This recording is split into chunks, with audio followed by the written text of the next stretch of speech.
Hey, what's up? Good morning, fam. Good morning, fam. Your boy D-Wheels coming at you once again. I'm out here working on my truck again. I had a serious air leak. I started taking things apart. But as with any type of repair, you want to start with the simplest thing first, then work your way up to like the major components of something you're working on. So as I started tearing my truck loose on the hot side of the engine, that's the side with the turbo and exhaust pipes and everything like that. Let me see if I can get a better picture here. Okay, hopefully, let's see here. Hopefully the camera angle is correct. Let's see here. But anyway, exhaust manifold here. These openings here go to the EGR valves, which basically go and make a loop and connect up into here, and this one here makes a loop and connects up into there. Anyway, turbo, exhaust portion of the turbo, air portion of the turbo, forced air out through there.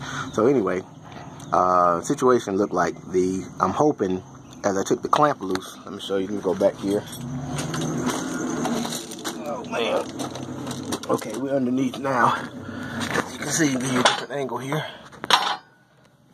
Okay, so underneath now, you see I've already taken the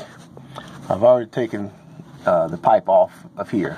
So you see this big old opening right here, and you can see where it connects up right there. Connects up to that pipe right there. I'm sorry, I'm trying to hold this phone. And so when I started taking all of that loose, I realized, let me find this clamp here. Find the other clamp here. Start taking everything loose. I realized this is what it looked like on the other side of the clamp.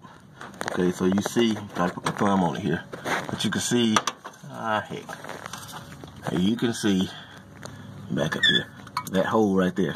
Okay, so I'm pretty sure that the exhaust air was blowing right out of that hole as soon as I tapped the gas or whatever. So therefore, before tearing up any other part of the engine, I'm gonna fix these clamps, put new clamps on there, and put a longer pipe on there. And I'm gonna put that together first, and then see what I got, because it's well worth putting everything back together and seeing what I got before I start tearing off stuff like the exhaust manifold and turbo and all that. It's well worth it not to disturb that stuff if this is all what it was. So I'm gonna go ahead and put that on. I went and got my new flex pipe here. This galvanized flex pipe. I got it cut 2 inches longer, and then I came home and trimmed up the edges and stuff like that so it wouldn't be too sharp as I'm starting to put it on. So I'm gonna go ahead and put this back on, put the clamps back on, connect everything back up, put the antifreeze coolant and stuff back in the engine. I drained it out some because I was taking EGR valves and stuff off, and they have coolant lines going to them, so I had to drain the antifreeze down to below the level of the coolant lines on the EGR valves. That way, you know, coolant would be shooting out everywhere when I disconnect it. So whatever you're working on, if it has liquid going through it, as far as the detachment part or whatever on your engine, you always have to drain the coolant down below the level of the item you're working on, so the coolant won't just run out on the floor, on the ground and everything, because that is actually illegal. So you always catch coolant and put it in some type of container. Either you can reuse it if the container's clean, or you can take it to a recycling center or whatever, but you're not supposed to just leave it out, leave it open. Animals will actually be attracted to it because it has a sweet taste to it. So animals will be attracted to it, and if they drink it, they will die. Okay, so anyway, this your boy D-Wheels. I'm about to get back into it. Go ahead and put this stuff back together. Hopefully this solves the problem, and that'll give me a lot more time to enjoy the rest of my week instead of fooling with this truck. Because I still got some more work to do on some cars, a few things on cars with the AC system and everything, but Fortunately and unfortunately at the same time, the weather has been so cool this week that, you know, my wife's not gonna, she's not even going to be thinking about an air conditioning. She probably had the heat on.